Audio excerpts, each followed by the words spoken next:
জন্মাষ্টমী। আমাদের তো নারকেল কুড়ো হচ্ছে নাড়ু তৈরি করার জন্য।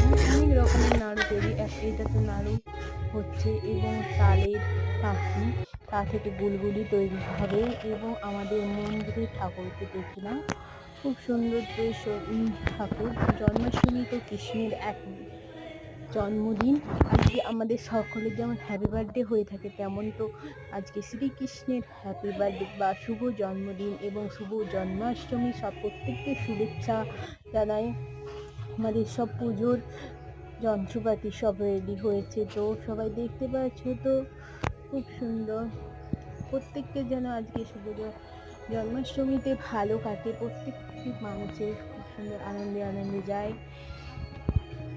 তাই শুভ জন্মাষ্টমী। আমাদের তো নারকেল কুড়ো হচ্ছে নাড়ু তৈরি করে